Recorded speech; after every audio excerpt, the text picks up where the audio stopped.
You have entered the Prep Zone. Tonight, it's the 10th week. Andrew Franzella, Charles Tiger Edwards. It's the 10th week of football, but only the 9th game. You're going to say Isaac. I say you're right. Isaac took away a game. But they don't get any bigger than this right now. Mandeville at Covington. It goes back to the 60s when Mandeville started football. Of course, Covington had it a long time before that. But in the last 5 meetings, Andrew, Mandeville's won 4. Yes, but not the last one. Mandeville was favored last year, and Covington came in on senior night and stole that one away from Mandeville, 17-14. Impressive victory, but we're talking about the here and the now. Playoff implications at stake. Right now, Mandeville sitting at 15th in the power rankings, Covington at 17th. If you're within the top 16, you get a home playoff game. So teetering for both teams, and it'll play out senior night for Covington. The matchup I'm watching is Glenn Coulier, the quarterback for Mandeville, against Gerard McDowell, the defensive tackle and blue chipper for Covington. It's going to be great watching them. We'll see if McDowell can penetrate the offensive line. It's going to be, going on record now, it's going to be a great football game. Mandeville at Covington. Home playoff implications. Pre-game with Coach Malter Scoville. Coach, I think you kind of snuck up on them last year. This year, a different situation, I think. Yeah, we're both two very good teams. We're coming off a big loss last week, and they're hot right now. After their overtime loss to Mandeville, to St. Paul, they really haven't been stopped. They've been playing very well, so hopefully we can get it back together so we can make it a game. I was thinking, I said just a second ago before this interview that I think it's going to be one heck of a ball game. 2 really good defenses. You ready to shut down their quarterback? That's the question. We got to do a good job on offense. That was our game plan last year. Keep them off the field on offense, and that's our game plan again this year. But it's a playoff atmosphere tonight, so we're ready. Pre-game with Coach LeCompte. Coach, a big victory last week against Fontainebleau. Tonight, Covington. So essentially last week, because it was a rivalry game, and this is another rivalry game, and you're already into the playoffs, aren't you? Yeah, we're in the playoffs. I think tonight's game determines if either team, whoever wins tonight, I think is going to have a home game, first round playoff game anyway. You got great play last week from your quarterback. Tell the folks at home a little bit about him. Last year you had him, freshman year, but in junior high, what was he doing? He played flag football at Lake Castle. He was a Lake Castle kid, and he came over and he had great throwing motion. He's a great character kid. I could sit in here and probably take up most of your time, and tell you about the character or quality of kid he is. He's a great team player. If you notice the back of his helmet, I just noticed it the other day. Who you giving your stickers to? And he's just everybody, Coach. And I think without saying too much, I think he's giving to the guys who's not getting as many or is not playing as much. He's just a good all-around person, man. Of course, you got a lot of those on your team, and your defense last week was outstanding. They're going to need to be outstanding again tonight. Yeah, defensively they've played well all year. We have a lot of returning players, but Harl Penton and the defensive coaches, those guys are doing a great job with the kids in preparation, and the guys are picking up everything that they're putting in.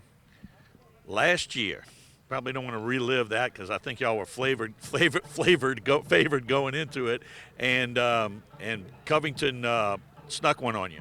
This district, it seems like I think you said last week was a rival, this week's a rival. It seems like every week is a rival in this district. You got to throw records out, and I don't know whoever's a favorite. I don't know who's making up those picks ahead of time, but that's got to be a scary thing to do if you're doing that. To kick this one away in this District 6-5A matchup, Drew Graham for the Mandeville Skippers, kipping deep to Mitrion Brumfield along with Lamarco Jacobs for the Covington High Lions. And here is Brumfield taking it right up the gap. He's going to get to the 20. So Tiger Edwards. Big matchup tonight. Jonathan Gio in on the tackle along with Jonathan Nelson. Good special teams play right there to hold him to the 20-yard line. This is going to be a barn burner. I got that. It's got it all written all over it, man. A home playoff spot. We're in Jack Salter Stadium. What what could it, what could make it better, Andrew? One of the great stadiums, not in this district, but especially in this state, Jack Salter Stadium. It's really a pleasure to be here on senior night at Covington High School. First play out of the eye. They go flea flicker, and that's Savarese trying to throw it, and he's tackled in the backfield. So it was spoiled. Guess who it was? Preston Wingett. Wingett. We talked about him in previous games. That time, Andrew, they lined up unbalanced to the left in an I formation. Something that should have been, to me, that would have been a key to. This is not what, unless, I mean, we've seen him previously. That's not something you would expect out of him. And so flea flicker, got a penalty. Intentional grounding against Covington. So that really turned the tables on them. They try and come out with a little trickery and get a good play off the bat.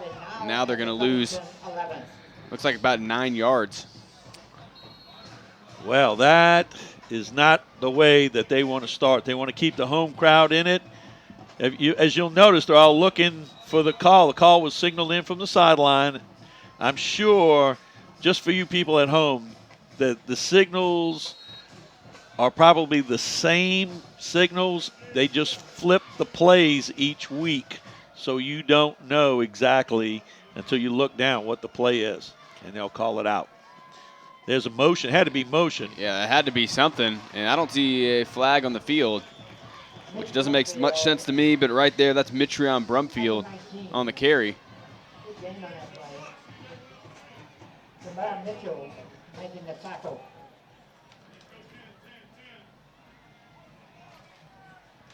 So he's going to bring up 3rd down and 10.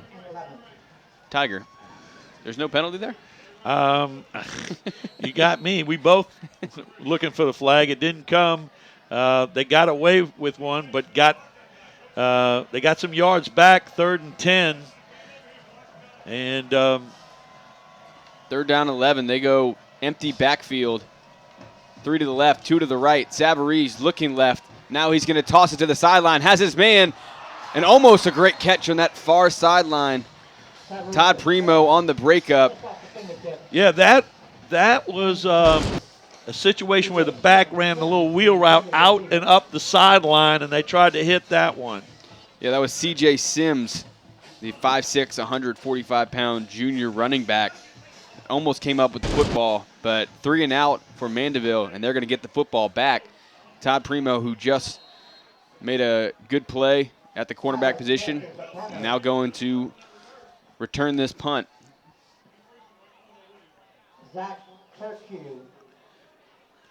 And there is the punt by Tyler Smith. And that one's going to drop at the 50 and then get a lion bounce to the 43-yard line. That's where Glenn Coulier, the quarterback we've mentioned, well, maybe not the first week. We talked about him. He didn't play that North Shore game that we covered, but he did play last week, and he was lights out, Tiger.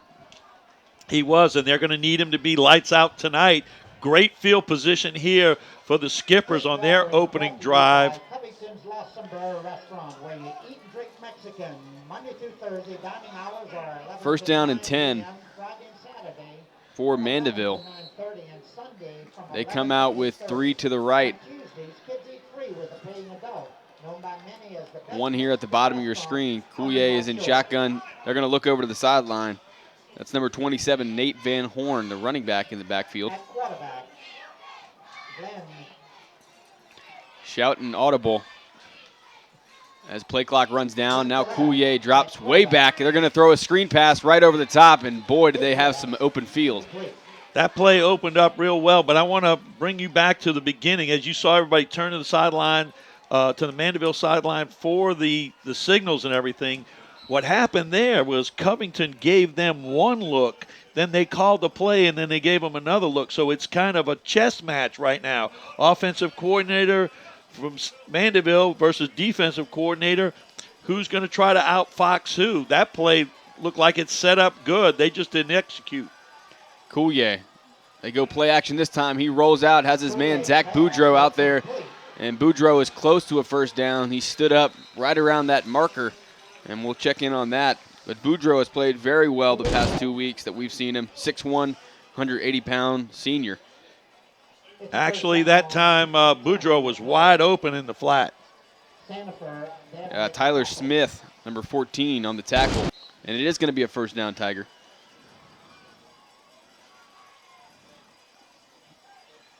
So what does that provide in offense right here as they come up quickly to the line? They go with the snap count, but they don't snap it. Well, what they're doing is they're trying to gauge how are they lined up, what are they lined in, and is the play that we have called what we want to run, or do we run something else, which they checked off to. Yeah, there's Coulier stepping up in the pocket, and that was a great throw, but can't come up with it was Parker Orgeron. A little high on the throw, but if you touch it, you should catch it. Again, a receiver that's open. He's open by 4 yards. We do have a flag in the defensive backfield. We'll check in on that.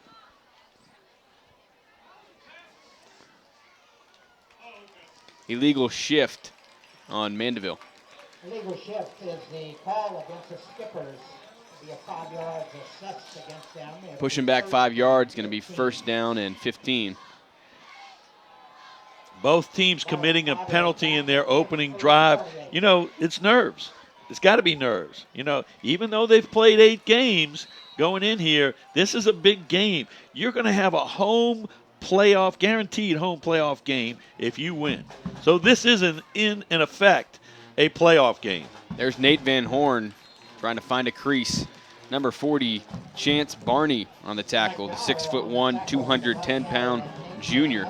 They almost didn't get that handoff off, if you know what I mean, right there. You're right, it did seem a little slippery. The one thing, if there's a thing that I see right now in Mandeville, a little chink in their armors, they don't really have the run game they had last year with Charles Jones. You're right about that. Of course, Charles Jones went on to Kansas State, where he's playing football there. Here's a nice pass underneath, and that is Boudreaux. Boudreaux has all sorts of room inside the 25-yard line down to the 21-yard line. Number 28, Jacob Sandifer, eventually brings him down, but nobody was even close to Boudreaux. That time they had a man come off the edge here to put the pressure on Coulier, and he was cool, held up, crossing pattern, boom, dumped it down in there. And again, a receiver that time I want to say somebody's 8 or 10 yards off of. Trips right. Man here at the bottom of your screen.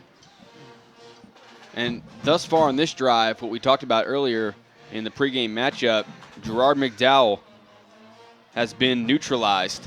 And we'll see how that holds up. Here's Coulier. Now he's going to take off. McDowell was chasing.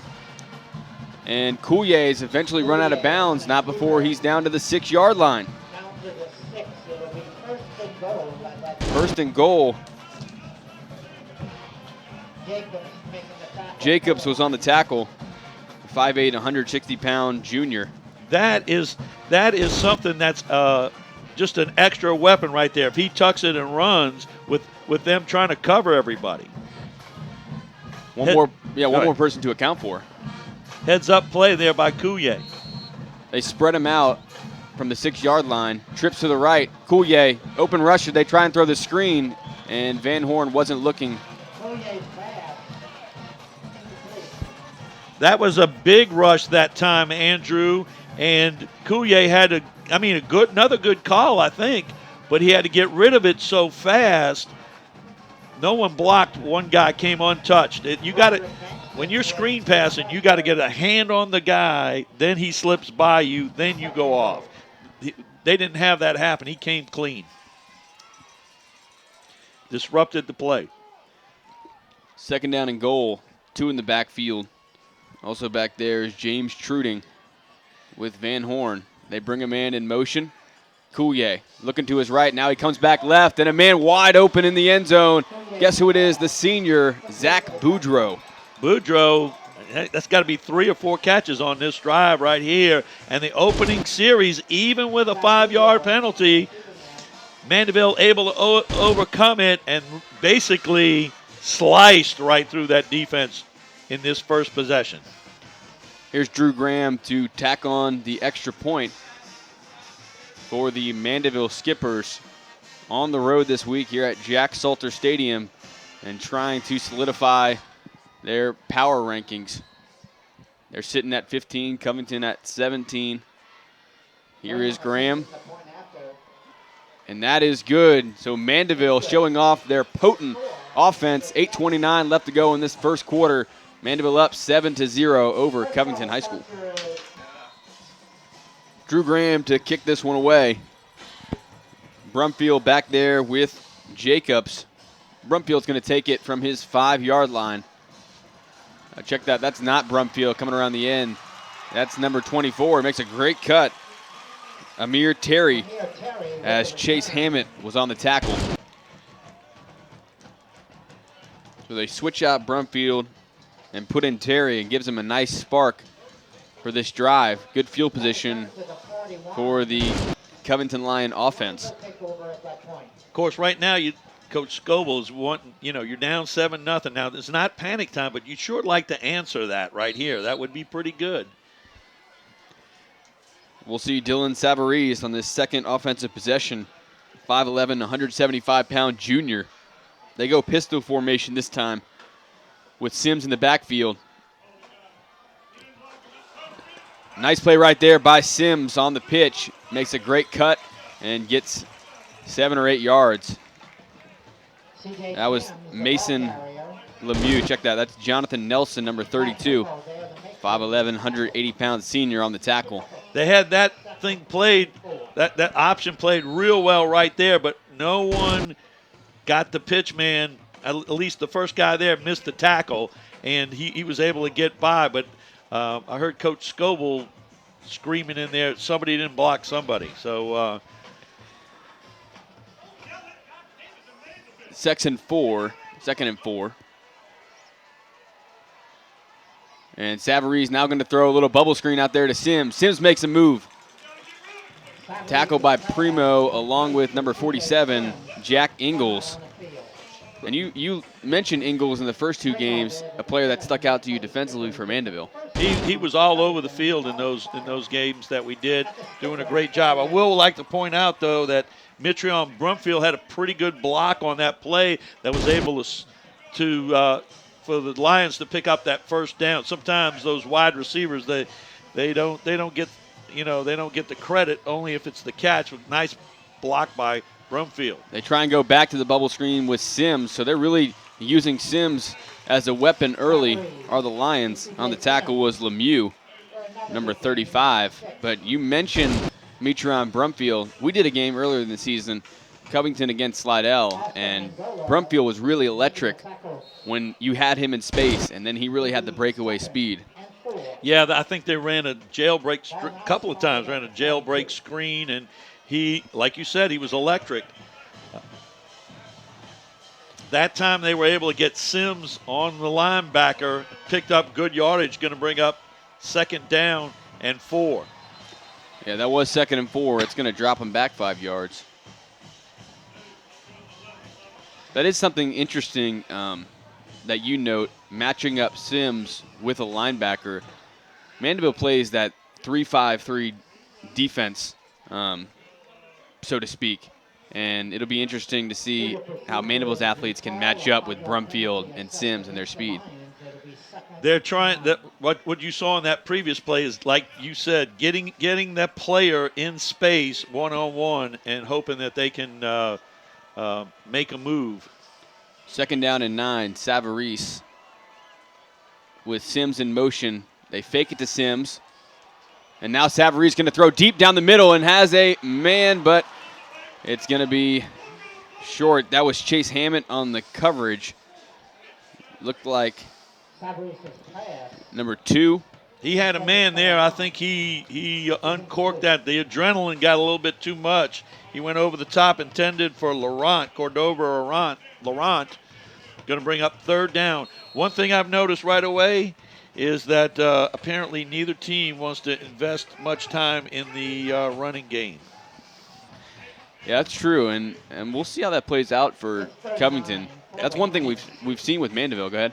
Normally, I've always referred to this league as the SEC. We might have to move it to Big 12 with this kind of passing attack from both sides. And plenty of people in the backfield, and that's just blown up.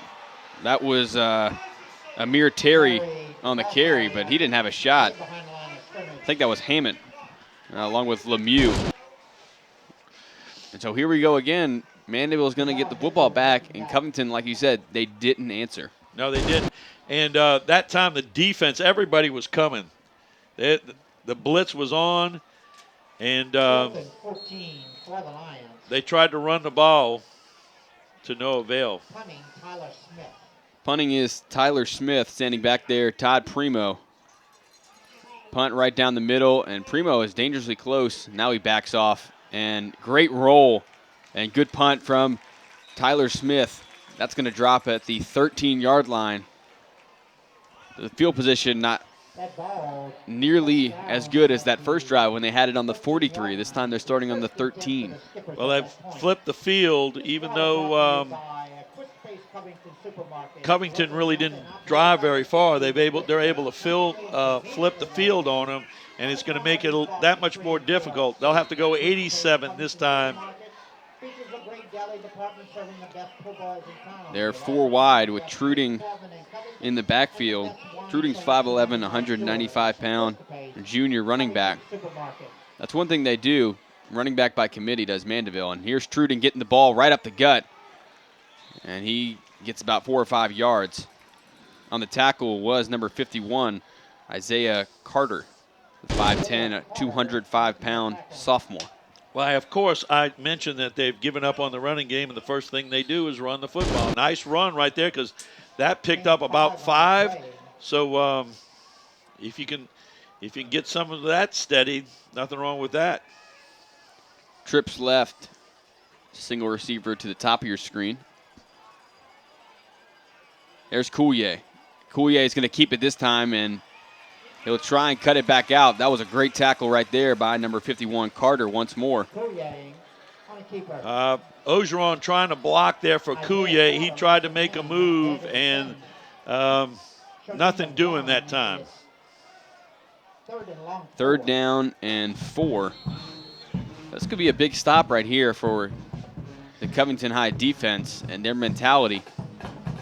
Everybody wants to talk about Mandeville's passing attack and their offense, but Covington can make a statement early. Here's 3rd and 4.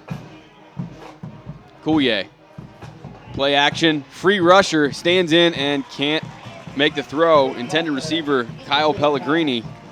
And big stop for the Lions. Big stop. That ball was behind Pellegrini on the cut right there. I'm almost thinking maybe it was supposed to be a stop route. I don't know. Because it was just too far off the mark. Yeah, of course, it could be the rush, too, of Chance Barney. 4th down. 4th down, and now intended receiver Pellegrini, he's going to punt it away. Standing at his own 5-yard line, that's Brumfield. Brumfield deep. Pellegrini's kick bounces. And now bouncing backwards. And now there's going to be great field position for the Lions after that punt inside Mandeville territory. You saw Mandeville went into a different kind of punt formation. They spread out guys. To me, what they were doing right there was the Mandeville coaches were going, how did they line up? And maybe they have a fake punt out of that somewhere down the line or a play. Isaiah Carter, in his big hustle right there, almost had a late hit on that play. Luckily, didn't really get a lot of the skipper, but great field position now for Covington and a chance for them to get it back to even. 1st down and 10 from the 46-yard line. There's Savarese, and they try and go on the little shovel pass. And guess what? 35, Lemieux ate that up. I tell you, before the game, I was talking to Coach Penton, the defensive line coach for Mandeville Skippers, and he mentioned the shovel pass to the bowling ball, Deontay Kasnave. And sure enough, it looks like they solved it right there. They had that one dissected for sure. 2nd down. 2nd down and 11. Savarese, the junior. Savarese looking to the right. And now he throws a little stop route to Sims, and Sims fumbles it.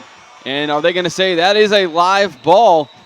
It's going to be Mandeville football at the 36-yard line. So big turnover on the recovery was Chase Hammett, the 5'11", 185-pound junior. Wow, big play right there. What maybe people did not see was Deontay Cazenave ran a route right through the middle and was open. One of the linebackers didn't pick him up to the last seconds, but he was open. Of course, the other pass was complete and then a fumble. So Mandeville, way better field position than the last possession right here. Trips right, twins left. Coulier rolling out to his right. Now he's going to throw back left. And there's Bergeron, and Bergeron gets hit from the backside. That was McDowell. Let me tell you something. That was a great play right there. Defensively by McDowell to run down the receiver with Coulier rolling one way and throwing that jailbreak screen back the other. Nice play right there by McDowell. It's going to be 2nd and 5. Now Coulier rolling out to the right and throws over the middle to Orgeron. And that's a reception right there. Move him into Lion territory at the 46-yard line. Nice pitch and catch there.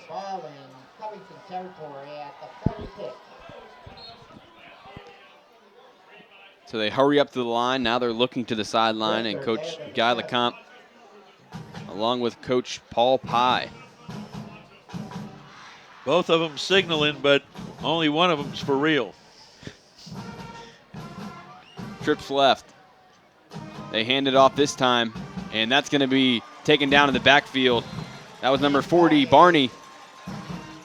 And giving a loss to Mandeville. Nice play right there by Barney. Barney ran the play down from behind. Nice job by him.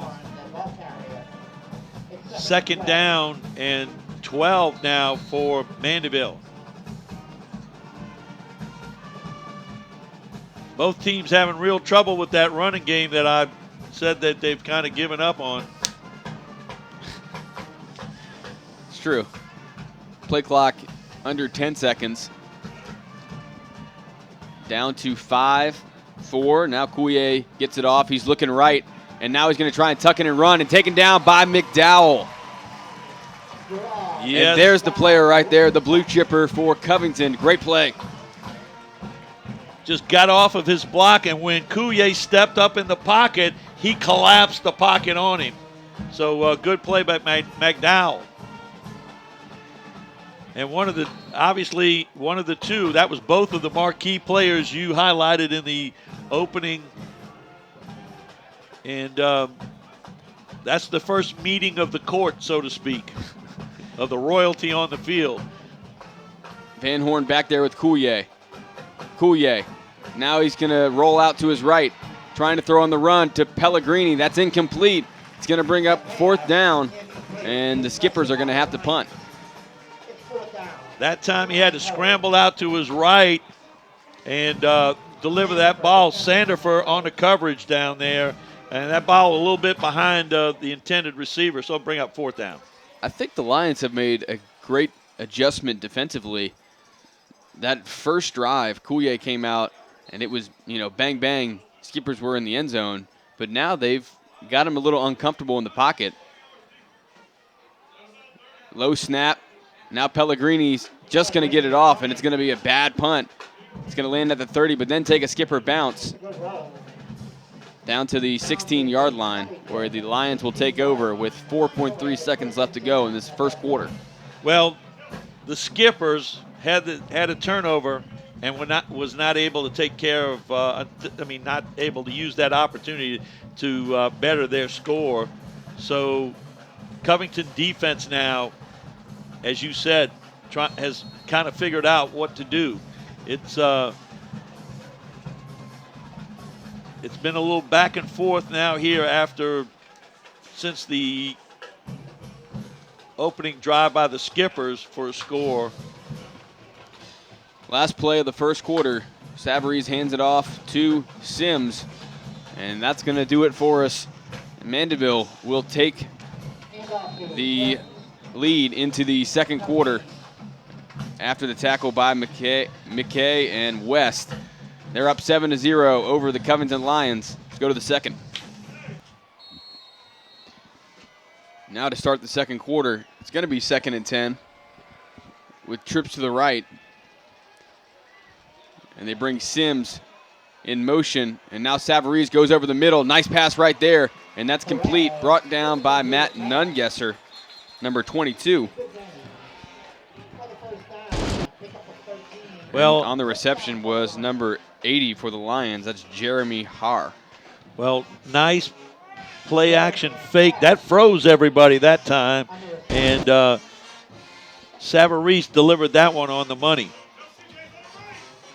Yeah, I thought Savarese did a nice job right there of finding the crease and delivering the ball. 1st down and 10 from the 30-yard line. Communicating the play to his running back.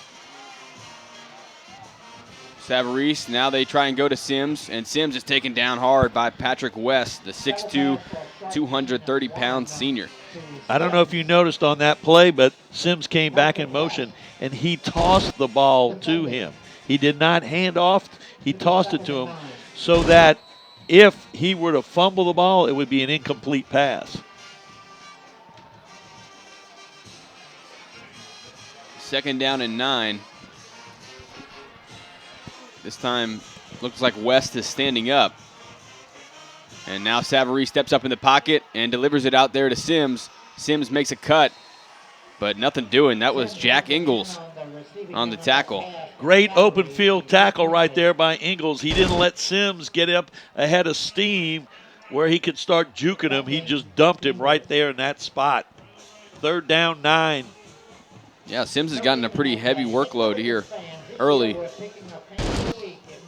I'm wondering about when we're going to get the ball to Mitrion. Yeah, that's a question I'm thinking. We haven't seen Rumfield in a number of plays now. 3rd down and 9. Savarese looking to his left. Blitz coming. Yeah, Savarese flushed out the pocket, now throwing across his body to Sims. And let's see where they mark it. That's a great reception right there. Tackle by Matt Nungesser. And that is very close. It's going to be, I say it's a 1st down. I think it is a 1st down. And they're going to call it a 1st down. Move the chains. Nice play right there by Savarese to keep his poise in the pocket. They had the blitz coming that time. He was able, and he got flushed out, but he did keep his poise, like you said, and delivered that one right in the bread basket. 1st down and 10. So they've stayed away from that pistol formation. They've mostly gotten Savarese back there in shotgun, and now they go shovel pass. And they have it covered again. That was Ingalls on the tackle. 24, Terry. Terry, the receiver on that shovel pass. The advantage of having seen these teams before, you kind of get used to their numbers, so it comes a little easier as to who's making the play. 2nd down and 10, but that really doesn't mean anything to these two teams at this point. They're going to throw the football. Right. We're under 9 minutes to play here in this second quarter. Now they throw the quick pass right out there to Sims, and Sims tripped up but gets some good yardage. Ingalls initially making the tackle. Gets out to the 44-yard line. Ingalls submarine Brumfield and made contact on Sims to trip him up, and then he ended up getting dumped 5 yards short of the 1st down, so it's 3rd and 5 for the Lions. 3rd down. Savarese looking right. They throw the bubble screen out there to Sims. Sims makes a cut inside, but there's Ingalls again. And again, Brumfield, here's the thing. If Brumfield were running out for a pass, I don't know that Ingalls could keep up with him. But if Brumfield's trying to block Ingalls, I think that's the mismatch. I think he cannot control that matchup. So Ingalls with a good play brings up 4th down. And it looks like They're going to go for it on 4th down. Big play here in the second quarter. 4th down and 4.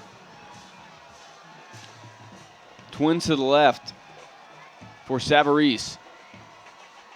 They throw the bubble screen out there to Sims. Sims has to make one player miss. Can he do it?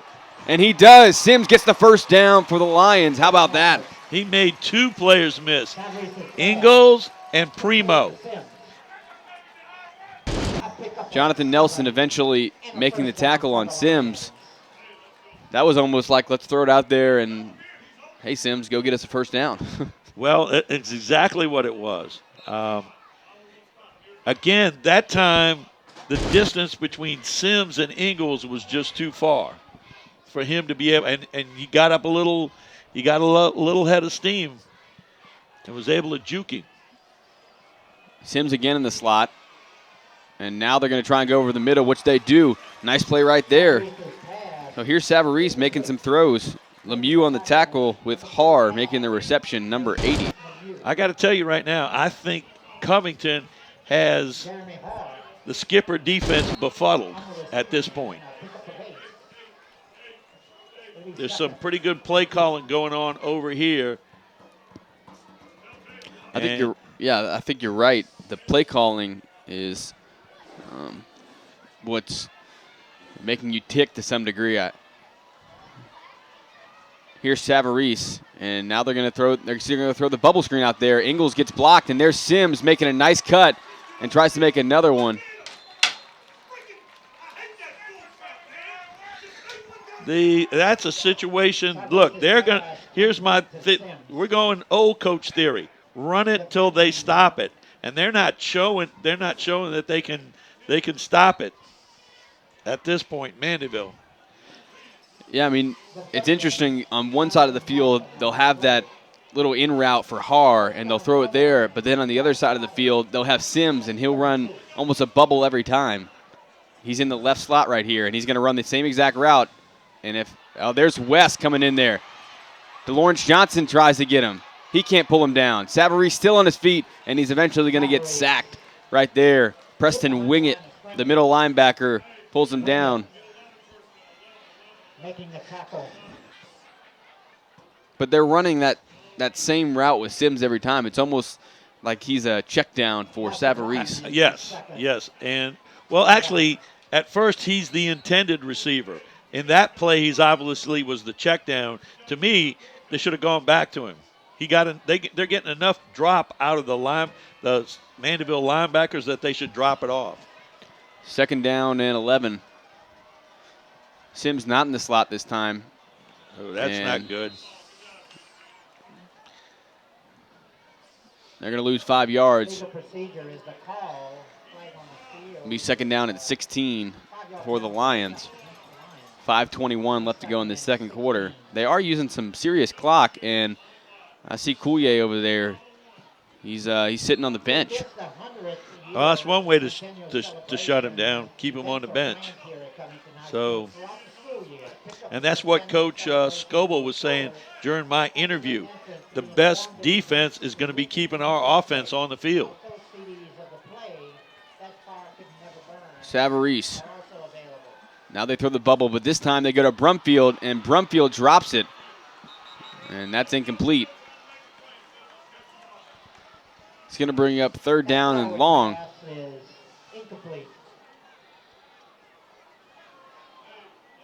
It'll be 3rd and 16. 3rd down and 16. Is it 4-down territory, Tiger? Well, they went for it on 4th down. I would think so.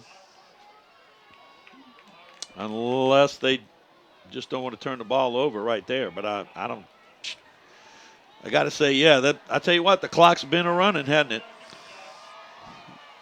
It really has. Hasn't It's been a quick game, as much as these teams have passed the football. Here's Sims.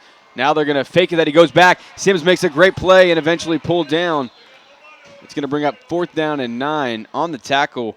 Jonathan Nelson, I tell you what, he made a heck of a play grabbing hold of that jersey at the right time, and that stopped a big game. I tell you, that's dangerous out there when they hand it off to Sims, and he has the option of giving it to Brumfield with that speed, or he can keep it. Very dangerous. Interesting thing about Jonathan Nelson, his dad was a coach here with Coach Salter for many years. So I'm sure he's watching the game. He's here watching the game, a little mixed feelings. Obviously wanting Jonathan to do well and the Skippers to do well, but he's the old-time coach. And we'll take a timeout with the score, Mandeville 7, Covington nothing, 4:09 to go in the first half. 4th down and 9. Coach Scoble's dialed up his 4th and 9 play right here. What will it be? Savarese. 10 on the play clock. Savarese now going to try and throw it back to Sims, and it's going to be incomplete. Turnover on downs. Good coverage by Nelson that time. You saw what they did. They ran that little bubble with Sims and then have him come back across the formation for a screen pass over here. The only thing they didn't figure was that they'd continue to cover him after that look. He's one of the few players they've gone to early, so I imagine, at least at halftime, Coach Guy LeCompte is going to be thinking about Sims, number 6, in the back of his mind. But right now, they have the offense out in the field. Coulier, can he put some points up here on the board with 4:03 left to go in the second quarter? He's got plenty of time. We've seen that. Here's Coulier. He's thinking about the flare pass, and now he's going to roll out. And I think they have Coulier on his heels. They do. Good rush that time. Good rush that time by Bankston. And right now they have him running. When he has to run right and left, there's a problem for him. He doesn't throw the football as well as this if he steps up in the pocket and just delivers it. So what they're doing with those 4 down linemen is working. Great job by the front 4, which we mentioned in that Slidell game. That they terrorized Slidell. Here's Coulier. He's thinking about throwing it. Now he's going to pull it down, and he's got to get rid of the ball. And he's very fortunate. Again, Bankston was coming right in Coulier's grill, and he can't get the football off. And that's the thing that they have to do, pressure him. This is going to be 3rd down. If they get him to punt the ball, they got the ball 15 with seconds so far. Yeah, 4:09. They've had 15 seconds of this whole quarter. Trips left. Boudreaux on the bottom of your screen.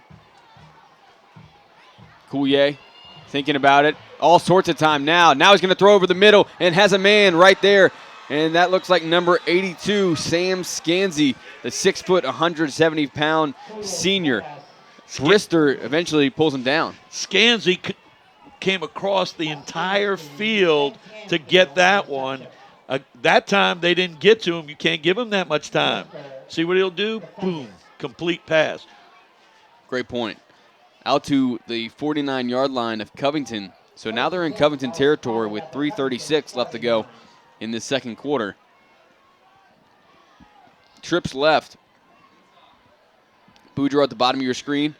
Coulier, now he's looking left. He's going to roll out, and now he throws it over the middle, and that one is caught right there.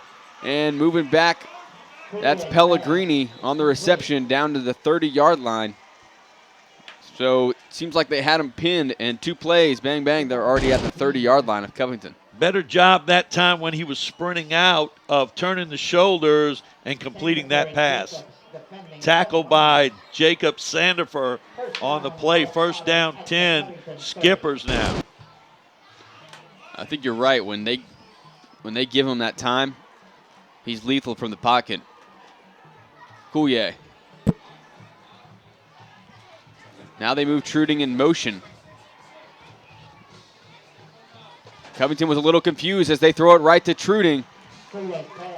They rushed 3 that time, dropping 8 back in coverage. Sandifer and Brister defending. And like you said, I think they were a little confused. They had more than one defender standing in the side by side. That's not what you want to do. and 2. And now they're going with the hurry up, and this time they go to Truding. Truding makes a cut. And that's going to be a first down.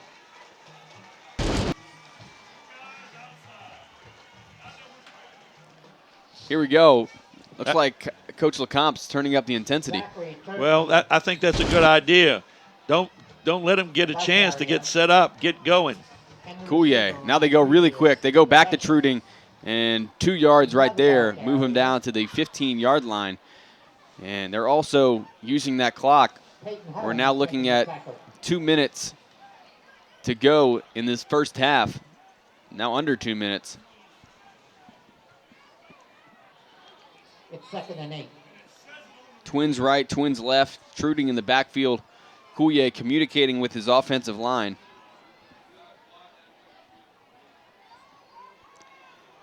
Coulier looking down the seam. He thought about it. Now he's rolling out. And he's going to throw it out of bounds as he was being chased by Broderick Bankston. Smart play. I think he was looking inside for Turkey on the post pattern. And I don't know if he was able to deliver that, but I thought Turkey was open. 3rd down and 8. Another big down for the Lions defense. I mean, think about it. Going maybe into half down 14, or possibly going down 10. Here's Coulier. Coulier looking over the middle, and he delivers a strike right there to Zach Boudreaux. 2nd touchdown of the game for the senior. And he's slicing and dicing, man. He's the old Vegematic right there. Is Coulier delivering it right on the money.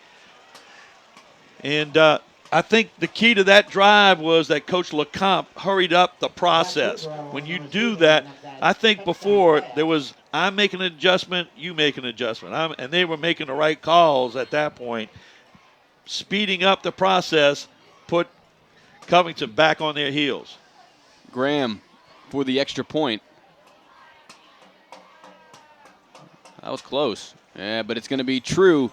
14-0. The Mandeville High Skippers are up here at Jack Salter Stadium over the hometown Covington High Lions. Graham with the ensuing kickoff for the Skippers. They squib it right down the middle of the field. They're going to let it go through, and eventually it's going to be dropped right there by Terry, who picks it up from his own 5-yard line. Now trying to make a move. Terry off the right side, breaking a couple tackles, and eventually is pushed out by Turkey at the 21-yard line. Very fortunate. Almost busted it there. Sometimes the kickoff team has a tendency to let up when they see a fumble. Let me tell you the turn of events of that drive right there. They were 3rd and 10 and had used 15 seconds of time in the quarter, and they end up scoring. Not only that, Covington held the ball for over 8 minutes and got Zippo, and now it's 14-0. Big drive right there by the Skippers. No doubt about it, and the Lions offense trots out to the field. Pistol formation with Kasnave in the backfield. Kasnave right up the gut. Kasnave has a great hole, and he gets out inside to the 44-yard line. How about that run right there by the senior? Nice. Nelson brings him down. Nice run right there, and here's the key. How did they not know he was going to run the ball? They're not in great field position. They don't want to turn the ball over. Guess what? Now they're in great field position. Clock's running under a minute. Now they throw the little pass out there to Sims, and Sims makes a move, and he gets out of bounds. Great thought right there by Sims. Football IQ to get out of bounds with 53 seconds left. It's going to be 2nd and less than 1.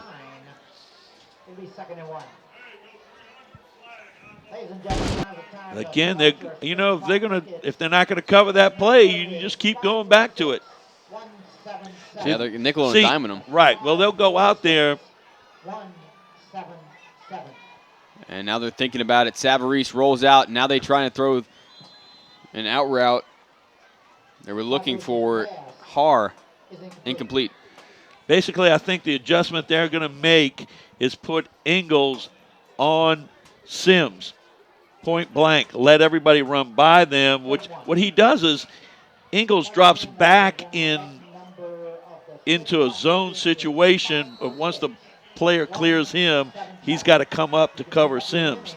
The key is not letting Sims get away with it. Look at this nice run right here. How about Kasnave, who we didn't see a whole lot of in that Slidell game. The first 2 years or so that we saw Kasnave being used, and we'll come back to that as we're going to get a timeout with 40.6 seconds left to go in this first half. Mandeville is up 14-0 over Covington. First down and 10. 40 seconds to go. Savarese. They throw a quick one out to Brumfield, and Brumfield can't come up with the football right now. They went back to that little bubble out there, except they didn't use Sims that time. Brumfield didn't catch it. Second down 10, 35.5 seconds to go in the half. Brumfield almost seems like he's out of rhythm offensively. I tell you what, I will say this. When they come back in the second half, they need to give the ball to Kasnave more. He made 2 big runs in this.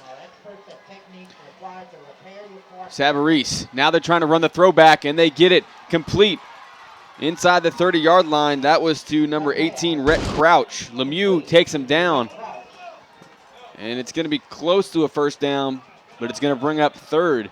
And the clock's running right now, 17 seconds, and now they're finally going to call timeout with 17.5 seconds left to go in this half. Covington down 14-0 to Mandeville. Third down. Savarese. And he steps up in the pocket, now throws it over the middle, and that's going to be a flag. Interference. Ooh. 11 seconds left to go. Wow. That play took a long time to develop.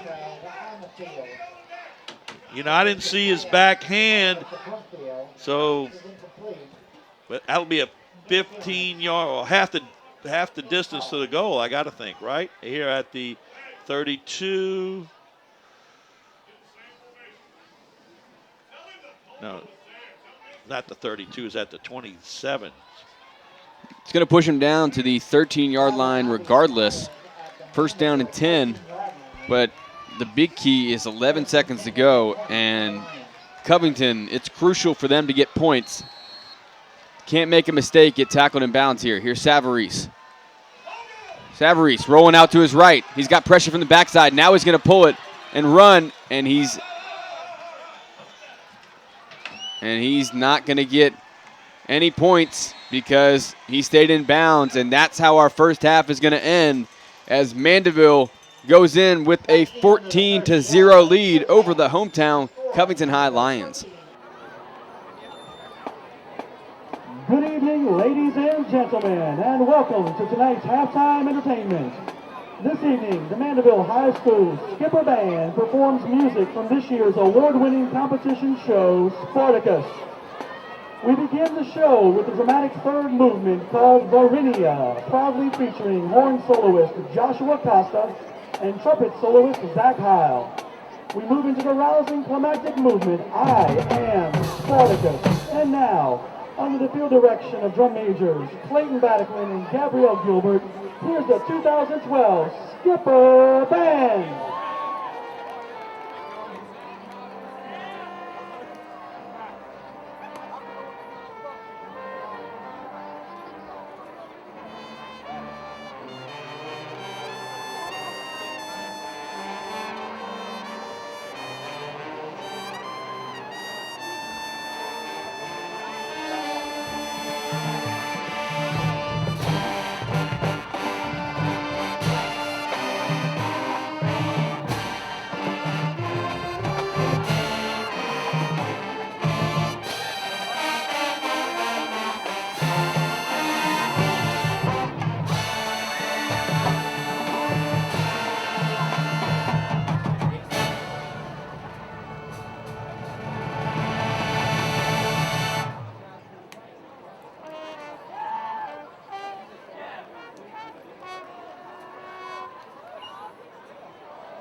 For the final selection of tonight's halftime show, please join the Skipper Band in welcoming to the field the 2012 edition of the Mandeville High School Spinnakers.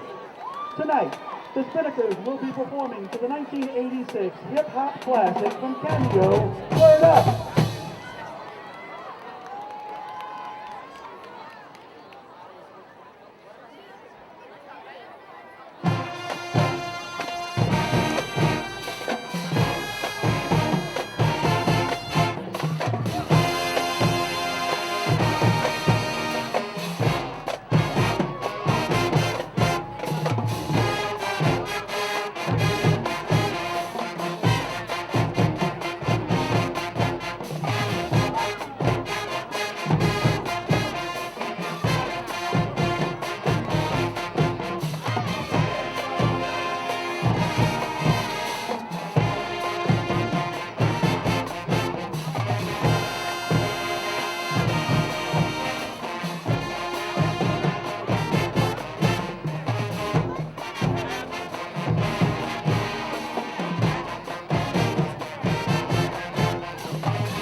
Introducing the drum majors of the Marching Lions, Matt Brew, Katie Knockin, and Paul Vaquera.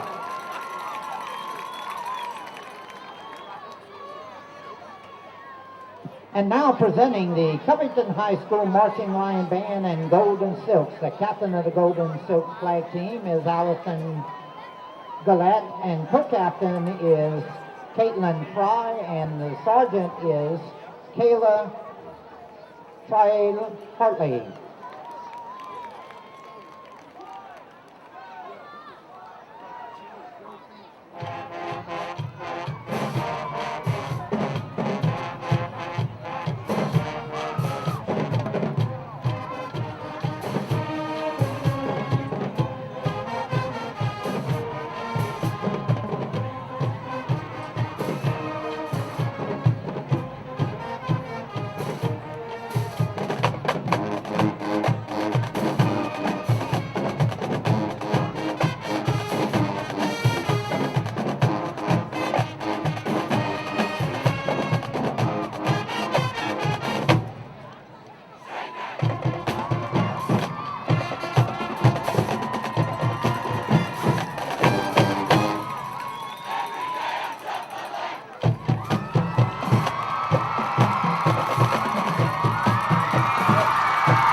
The music for tonight's show was arranged for the Covington High Band by band members David Bertrand, Chris Crochet, J.C. Rice, Paul Vaquera, and Ed Wolf. The choreography for tonight's show was designed by Elise Williams. The band is proud to present their special style of music, marching and dancing park anthem.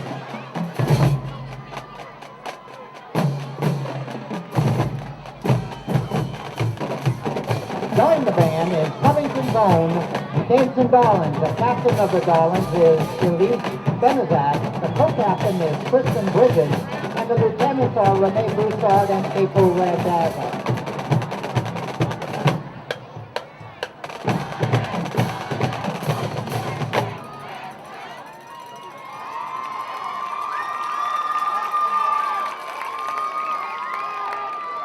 The Dancing Darlings will now perform to Maino's hit, All the Above.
Ladies and gentlemen, Hey, it's halftime.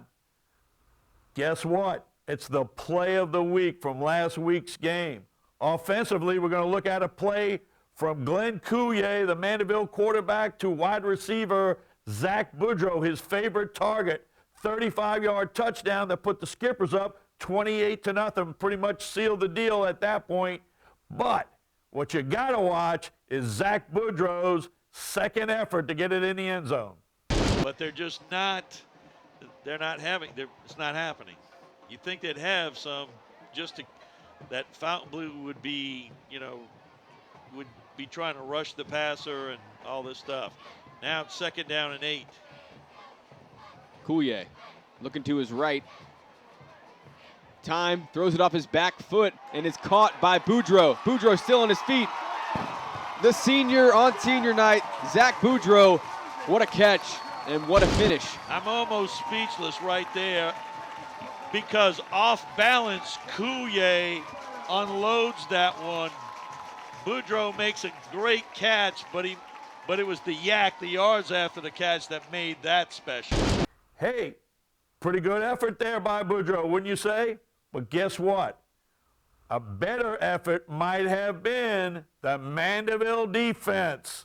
And we're going to give you an example of that with a defensive play of the game. In this sequence, Fontainebleau's running the football out of the I formation, and Jonathan Nelson, the outside linebacker, disrupts the play forces the running back outside.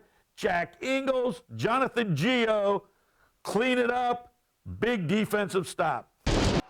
First down is right. They go with the pitch to Sears, who fends off a tackler, but then is going to be taken down by Ingalls, along with number 20, Gio.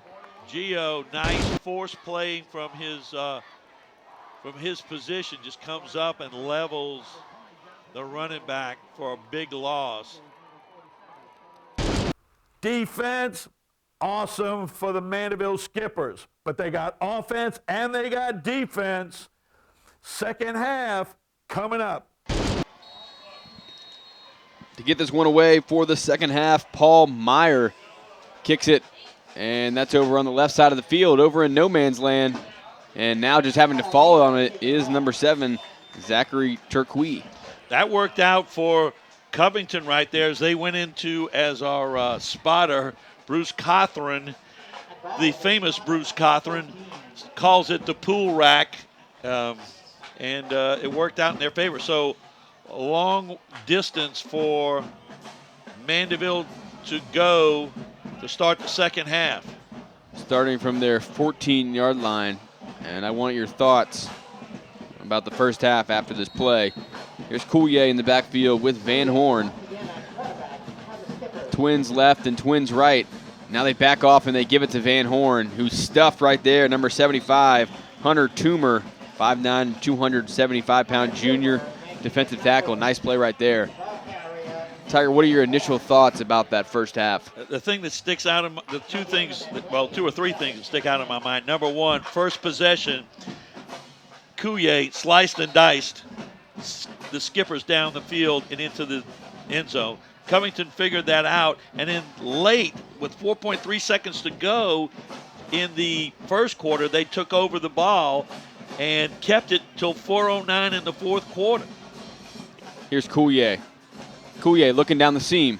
And now he goes over the seam and he tries to find Boudreaux, and he can't come up with it. Barney was on the coverage. You were saying a rare drop by Boudreaux right there. So they keep the ball for over 8 minutes and went for it on fourth down twice. One time, went for a fourth down twice. Didn't make it the second time. They ended up basically 8 minutes of possession and came away with 0. And then Mandeville went sliced and diced right down again and scored. And then Covington got the ball at the end of the half and wasn't able to punch it in. Coulier going way deep and long, and that's going to be incomplete. He was looking for Pellegrini. On the coverage was Sandifer. But you're right, Covington, poor time management at the end of the first half when they had the ball inside the 15-yard line and completely squandered the possession. Savary should have thrown the ball away when he ran it. At some point when he broke free, he should have and he was outside the tackle box, throw the ball away. So critical penalty right here, because it's going to be a personal foul, roughing the passer penalty, and keeps this drive alive for the Skippers. Ouch. Obviously you don't want to start the second half when you've got them shut down and going to get the football and give them a first down. And that's what's going to happen here. First down and 10 out to the 29-yard line. Critical mistake by the Lions defense. Coulier. And they give it to Van Horn. Van Horn on the stretch. Now he cuts it upfield.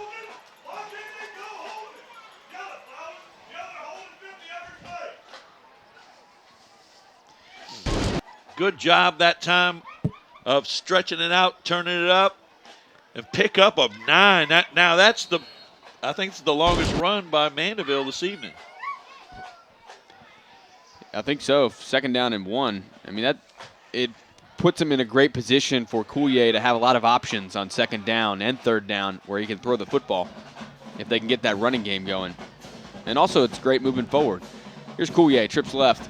Blitz Coulier, coming. Yeah, looking left the whole time, and they have a nice little rub route right there. There's Orgeron inside Lion territory out at the 46-yard line, pushed out by Tyler Smith. Great play calling right there. Right, nice little, you call it rub route, pick route, whatever you want to say.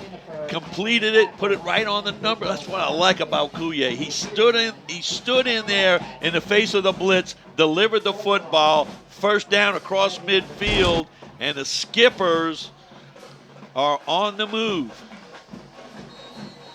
First down and 10. And after that penalty, Coach Guy LeCompte clicking all the right buttons here. Coulier. Now they hand it off to Van Horn, right up the gut, but he stood up and pushed back. That was 50, Broderick Bankston. Bankston's played well tonight. He has. He's made quite a few plays, couple of sacks, couple of hurries, or forced Coulier out of the pocket. So second down and 8.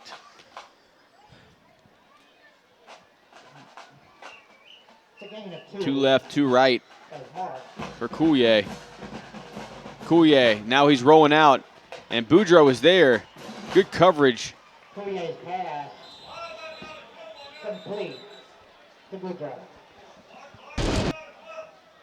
Yeah, B.J. Armstrong on the coverage. And he had that one fished out. Nice play right there. Going to bring third and short now. And they're bringing in the heavy package. No? Third and 3. They are. Looks like they're bringing in the black and blue.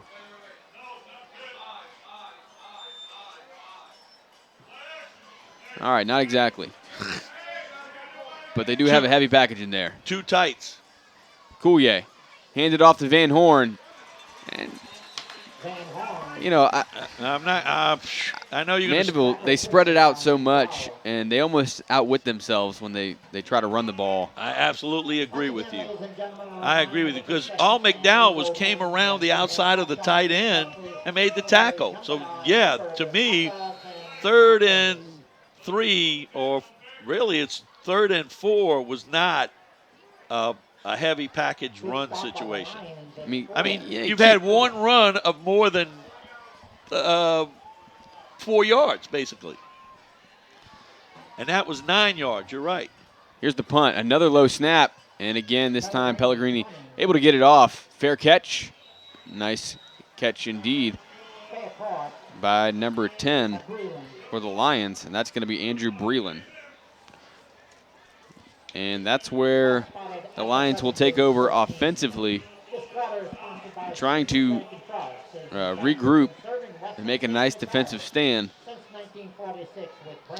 If you weren't here at the beginning of the game, Tiger, you sort of gave a breakdown, but Zach Boudreaux, the receiver for Mandeville, has 2 touchdown grabs on the night. He's got half as many yards as Coulier's thrown for, so he is definitely his favorite receiver. And this time they go Wildcat, and that's Brumfield, and Brumfield taken down in the backfield. Guess who it is? Patrick West. Okay, here's what I'm questioning right now. What did they do the last time they had the ball down here? They ran Kasnave for 2 big gainers out of there. Where's Deontay is my question. And Brumfield is in. They got a whole package, and I hear a lot of yelling about who's supposed to be doing what and where they're supposed to be. So now Sims goes back there. Now they're going to throw a little screen to Sims, and he gets some nice yardage. And we'll get some of that yardage back.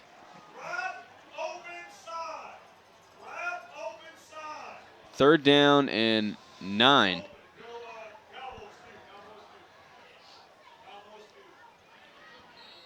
With 7:18 left to go here in this third quarter.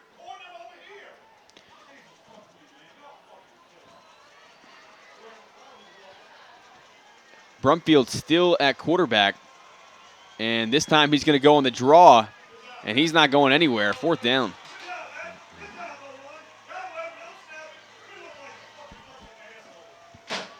Wow.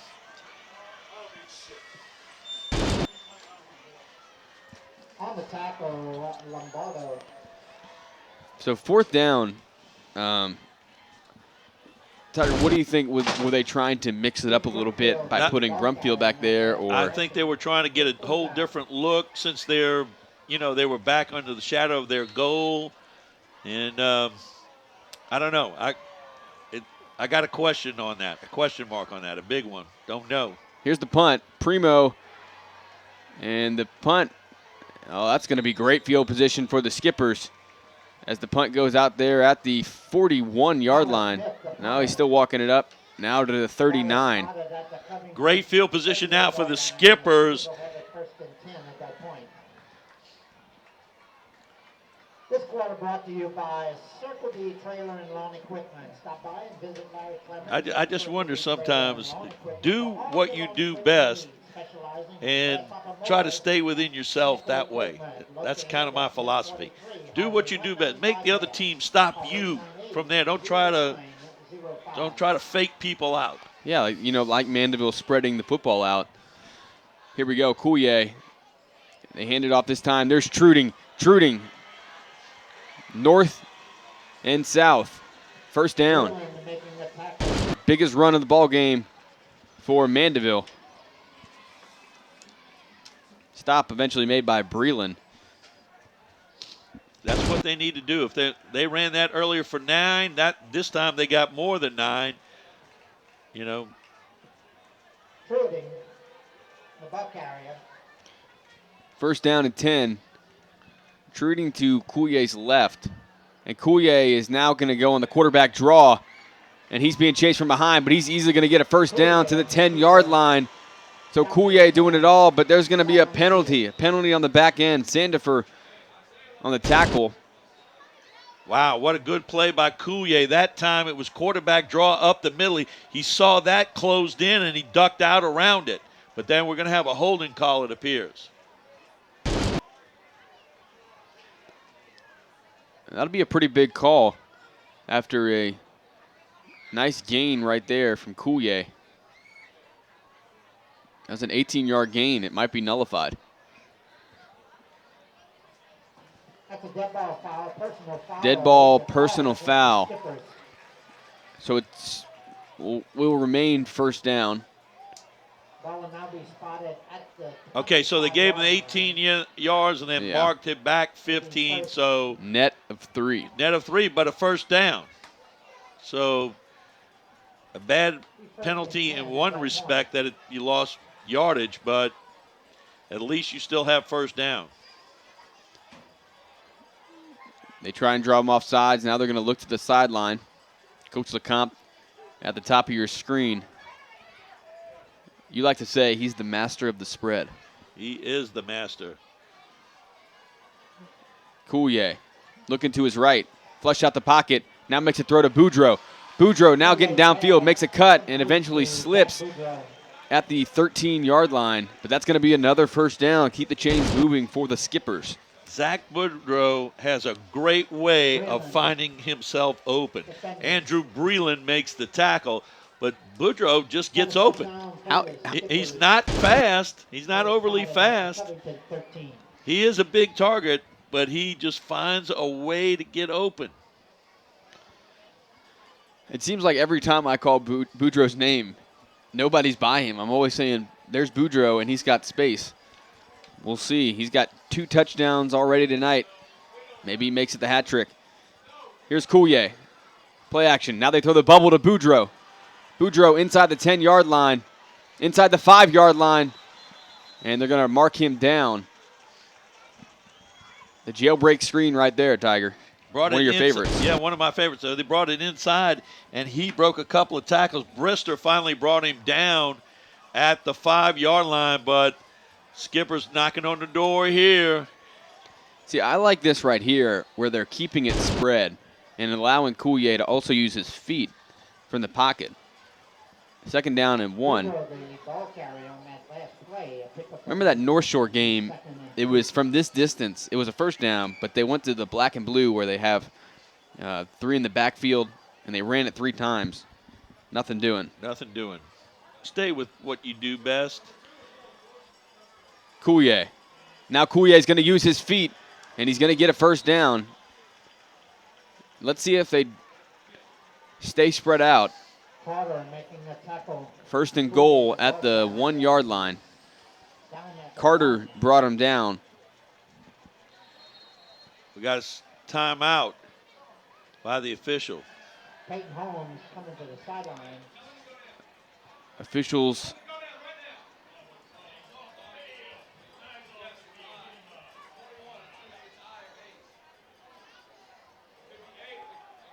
and now they're going to bring in some defensive players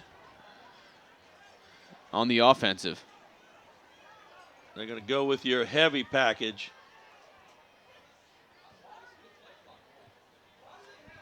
I formation.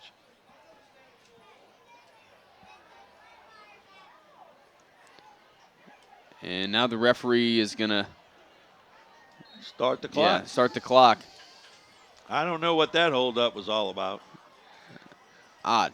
Coulier under center. Coulier right behind the right guard, and he has his 3rd touchdown tonight. 2 passing and 1 rushing just then. Just real easy there. Opening, took it in. Nothing wrong with that. Simple football. Not only that, 20. It's pushed it out to 20-0. Graham to kick the extra point for the Skippers. Seems like he's getting a lot of work in our PrepZone games. He has been. He's getting some serious time. Yeah, some serious video television. time. And that's going to be good. Mandeville stretches their lead to 21.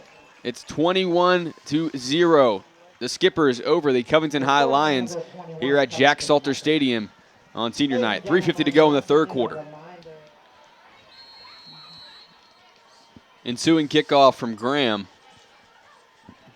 We're late in the 3rd quarter, and Covington finds himself down big. Taking in at the 1. And gets out to the 22-yard line, does Jacobs. Eventually tackled by Jacob McKay for the Skippers. This is a critical possession for the Lions offense. This is about it right here, I got to tell you. They've got to punch something in. 3:40 to go in the 3rd quarter. 21 at the way that everything's been going seems almost unsurmountable. And the way that the defense came off the field that last time. Now they're set in the I formation. And they gave it to your boy right there, Kasnave. Kasnave. Got positive yardage, too. Picked up 3 on the carry to the 25. There's no urgency. Not at all. And you're down 21-0. And you're in the too tight I formation. Doesn't it feel, as we get this play right here, they go back to Kasnave. And there we go. Nice yardage right there. It feels like they've switched offenses 2 or 3 times in this game. Whereas, like you talk about, stick with what you do well. It's a whole each time you line up in something different, there's a different philosophy about what you're trying to do. Right here, this is run the football. Kasnave again. It's 3rd down. This time they go play action. They try and throw it out, and it's going to be incomplete. I think it might have been tipped at the line, possibly by Nelson. Intended for Joshua Bickham. We've said Nelson's name a few times. He's had a pretty darn good ball game. Bring up 4th down. I'm scratching my head, Andrew. I'm not sure about that. 4th down. 2:28 to go in the quarter. They desperately need a turnover. Covington does.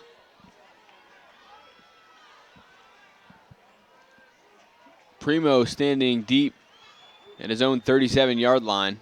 Nice high punt right here. But it goes out of bounds on the far sideline. And we'll see where the ref marks it. Smith Pond, out of bounds. It's going to be at the 41-yard line. That's where the offense for the Skippers will take over. They're up 21-0. And pretty good field position again for the Skippers. If I know Coach LeCompte, he's going to keep his foot on the pedal right here. You can basically put it away right here with a touchdown.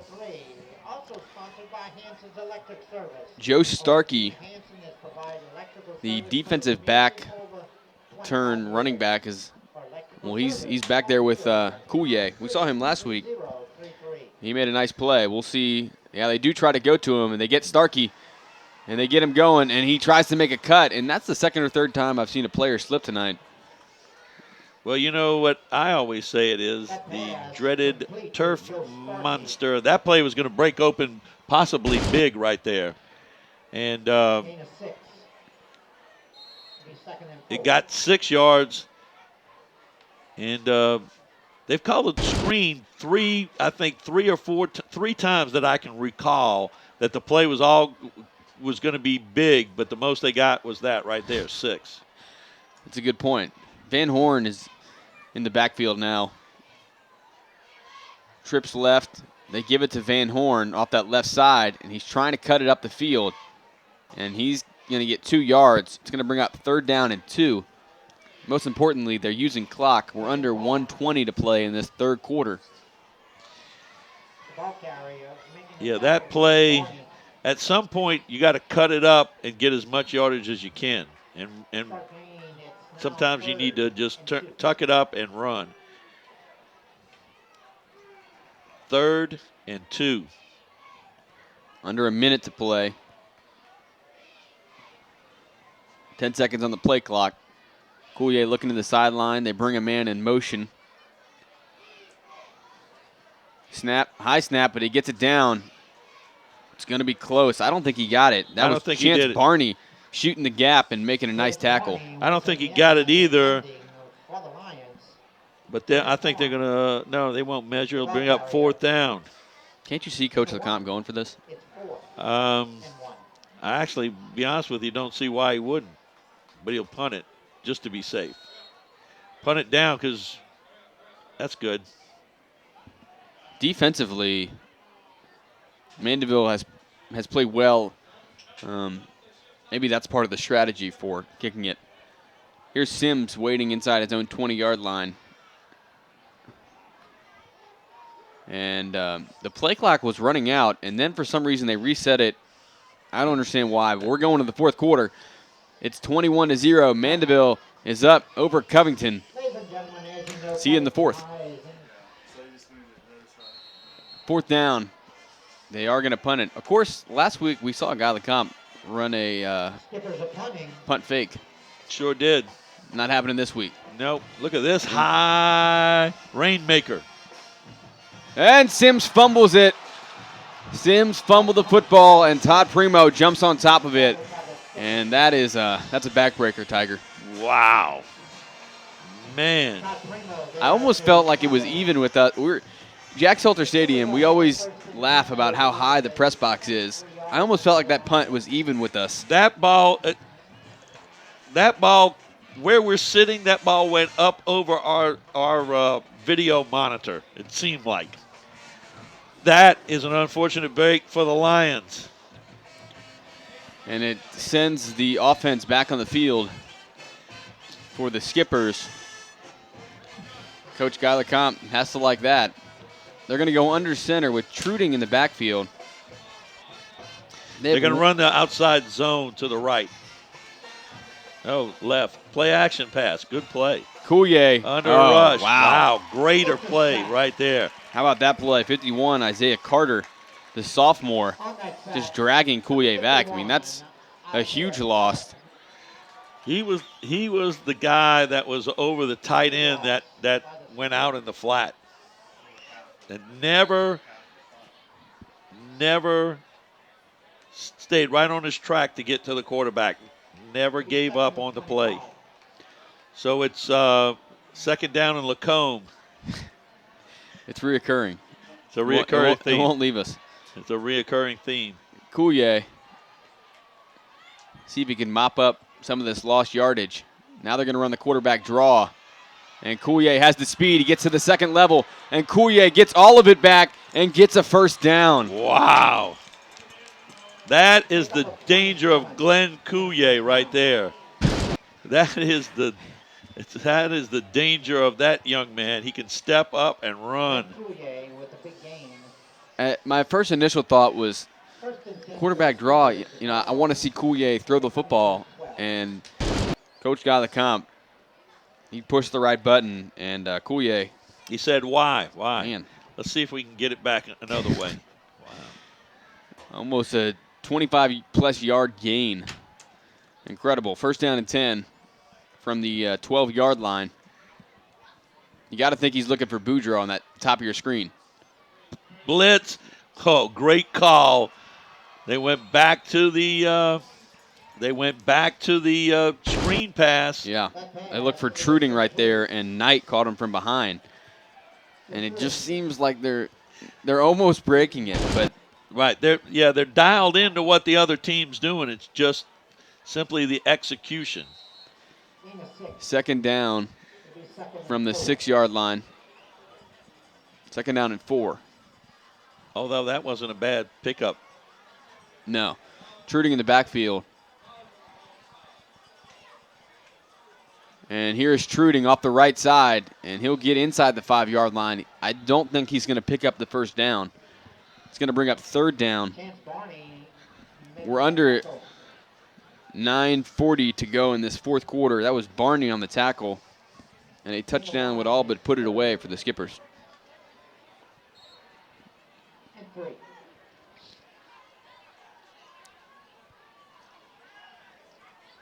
There's Coulier, and nobody's lining up over center. I don't know if he got enough yardage, but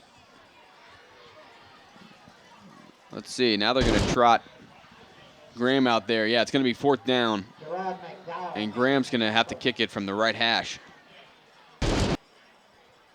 Just sort of awkward.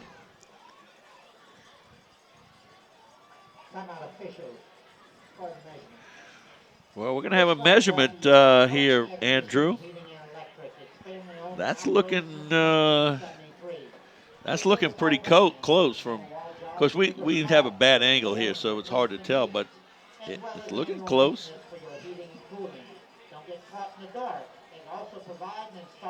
But it's short.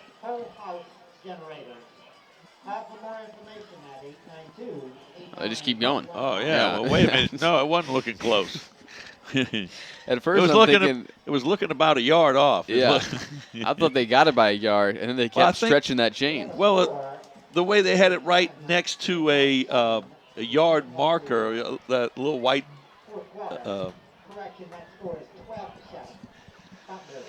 Oh man,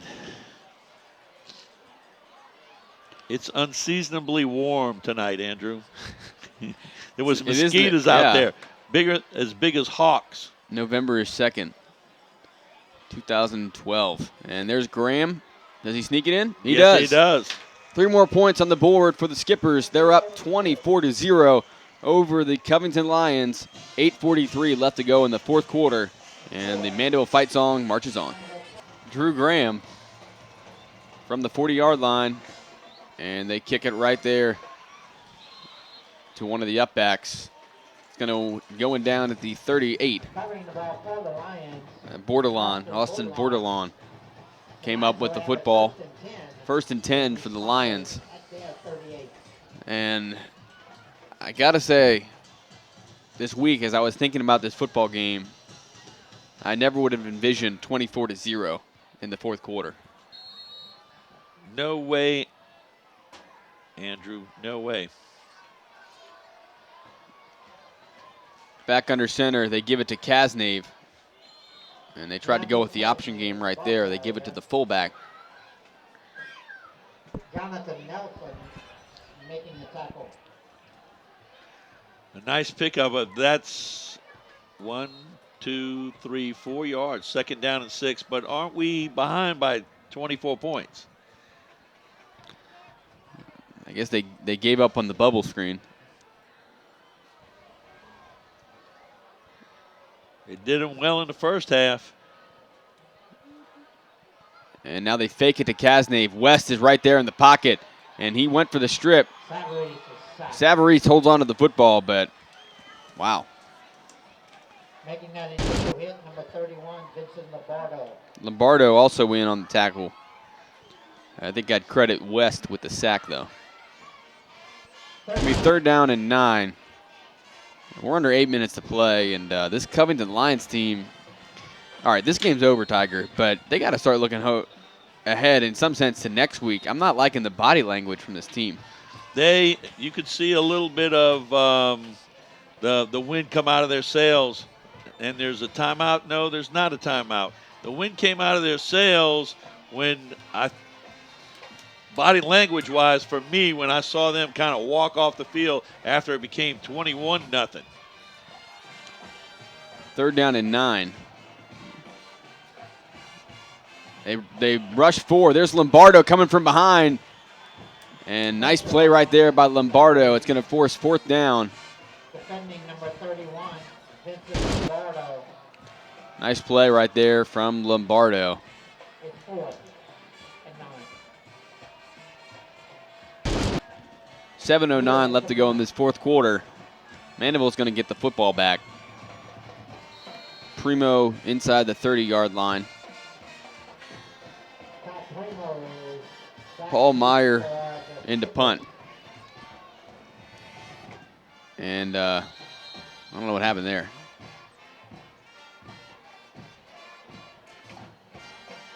Yeah, I think the center balked the snap.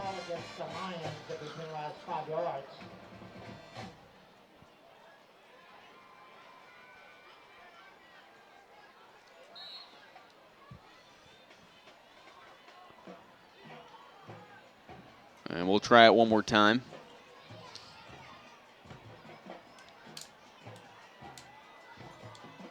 High snap. Meyer gets it and kicks it. Primo.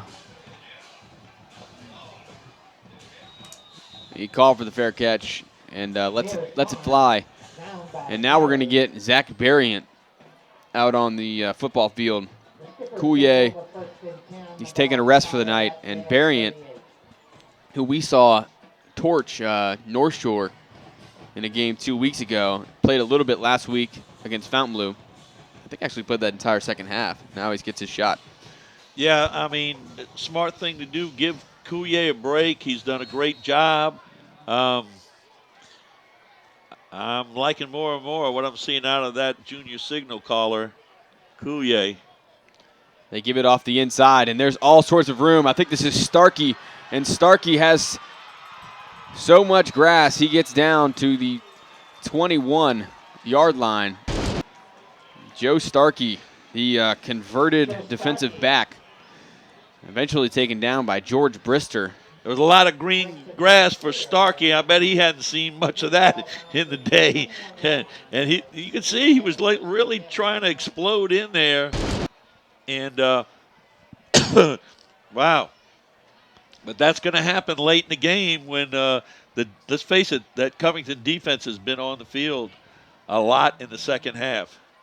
1st down and 10 from the 21. Berrient with Van Horn and Starkey. This time, again, they give it to Starkey. Starkey up the gut, and he's going nowhere. Tackle right there by Barney. Carter also in on the tackle.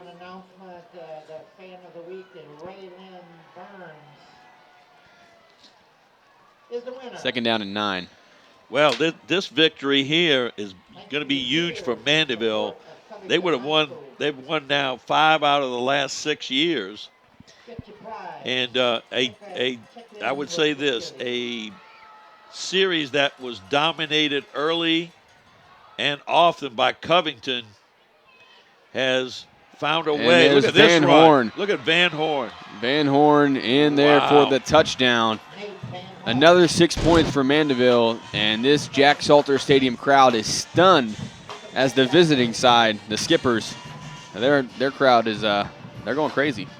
They're on their feet cheering their Skippers, who came into a hostile environment this evening with a home playoff game on the line and have delivered big time. Graham for the extra point. I mean, do you want to say it this time? It's good.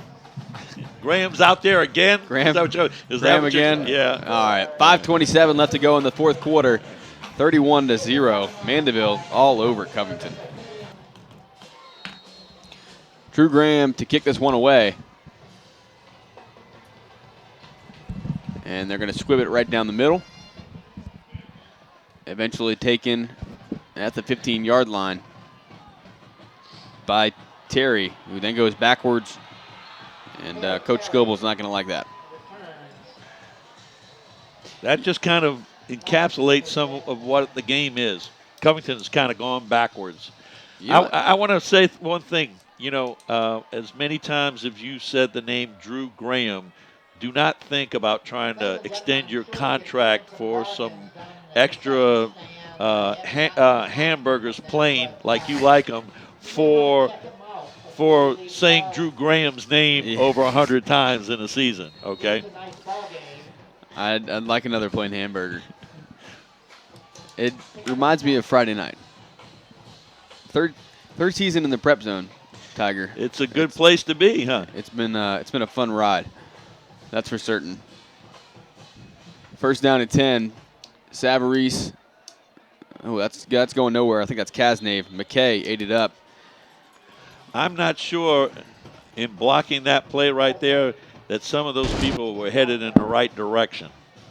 It seemed like there was a busted play offensive line-wise. You know what's something interesting that we talked about pregame? Mandeville is sitting at 15th right now, not counting this game. Covington at 17th. Couldn't there be potential for Mandeville to then move up and Covington to slide down and then play again? It's rare, but it's possible, right? Oh, it's very possible. That play blown up again. Wow. McKay again on the tackle. That's Kasnave. Kasnave's wondering what's going on. Wow, I never really thought of that, and that's interesting.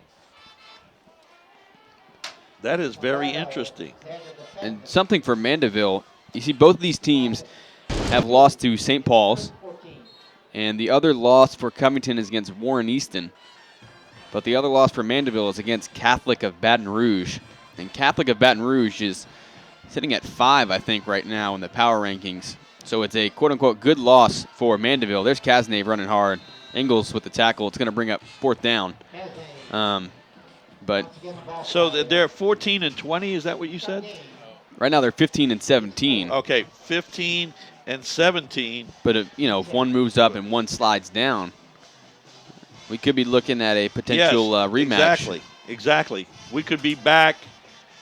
We could be back here again next week. But it would be at Mandeville. It wouldn't be here at. True. That's true. Well, good point.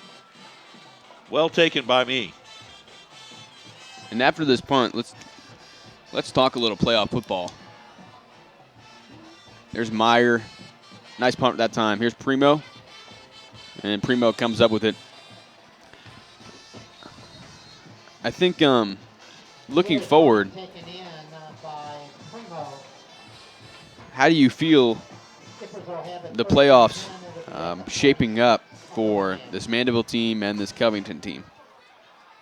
Well, it's really it's too early to tell. I mean, if they have to turn around and play each other, that's going to be an interesting proposition. Never really thought of, which you're bringing to our attention.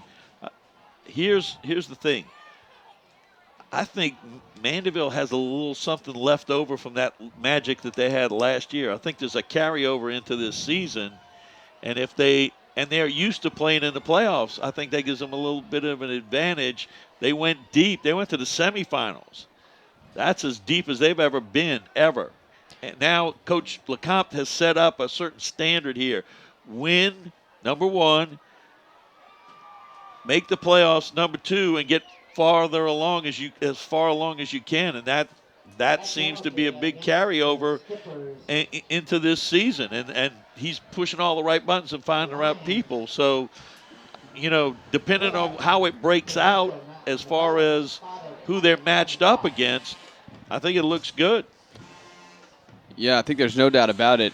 As there's a penalty, so Covington will come back on the field. But you're right. I actually went to that game last year. We went all the way up to West Monroe in the semifinals. And Mandeville played a tight one, but they couldn't pull it out. But that experience, that playoff experience, for even some of these guys, a lot of the guys in the defense did get a chance to play last year. Not many on the offense. I think they returned one offensive starter this year. But we'll see how they perform. Oh, that's a huge hit right there. Dang. Wow. Lombardo coming in hard. Great tackle. But I'm eager to see them in the playoffs. Yeah. Because we've seen the regular season Mandeville. We've done their last 3 games. We know that they offensively can produce some fireworks, but it's a whole different ball game. You of all people know, coaching for so many years, when you're in the playoffs and the pressure's on, you just lay it on the line. And it's how you react to being in the playoffs that makes a big difference too. It's one thing getting there, but what do you do when you're there? And who keeps it? Lombardo was on the tackle. That was the quarterback on the keep.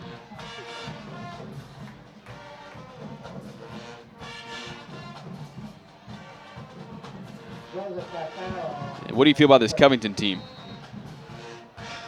I think that, I was a little confused about what they were trying to do this evening. Early, I thought they moved the ball well at times, but they seemed to abandon that in the second half. And defensively, some work in the secondary, obviously. On the counter, that's number 22 on the carry, Chris Bodette. Primo on the tackle. Bring up 4th down. Senior night, spoiled. Oh, that's I will tell you that for any senior that happens, it sticks in your craw. When you'll come back for homecoming and you'll come back to talk about all the games past, and they'll be talking about last year's game with Mandeville until someone brings this up, and then that's not going to be good. If you're a senior. You were hoping you were a senior last year at this point. I know there's one of my former players at Independence. I left there in 1990. In 1992, they lost to Laranja, and they still talk about how they lost to Laranja because for a long time, and for the most part in that, I think Laranja has 2, maybe 3 wins in about a 30-year or maybe longer rivalry, and that young man is still being haunted by that loss. We got a timeout on the field with 49 seconds to go in this one. 31-0 Mandeville over Covington. 4th down, Meyer to punt, Primo back there. And Coach Guy LeCompte has to be all smiles with his team as Primo fumbles it. And fortunately, Mandeville comes up with the football. Not that it ultimately matters as far as the scope of this game. Jonathan Nelson on the recovery. Jonathan Nelson. Tiger, we blink and we are in the playoffs. Wow. It seems like yesterday you and I were standing out there for the first time ever. And it's 3 years has gone by. We got playoffs coming up. It's the most wonderful time of the year. The victory formation. Zach Marion takes a knee, and he may have to do it one more time. And the Mandeville Skippers come to Jack Salter Stadium. And they spoil. They spoil senior night and put a pounding on the Covington Lions. The offensive attack for Mandeville. They push them to victory 31-0 over the Covington Lions. And that's all for the regular season. Tiger, take it away. Like to send our thank yous out to those people that brought you this game. We'll start with our superintendent, Mr. Trey Foles.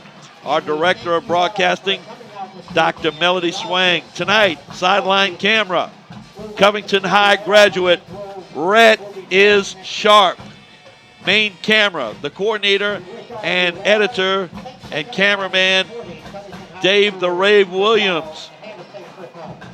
In the press box tonight, our spotter, Mr. Bruce Cothran. Alongside me, Andrew Frankenzeller, because it's pretty close to Halloween. Frankenzeller, or Franzella, is a graduate of, and now a happy graduate of Mandeville High, the winners in tonight's contest. So I'm sure he will be getting on Rhett on the way home back to Channel 13. But this is Charles Tiger Edwards. The regular season's finished. Playoffs coming up in the Prep Zone. Good night. God bless. You be good. You are now leaving the Prep Zone.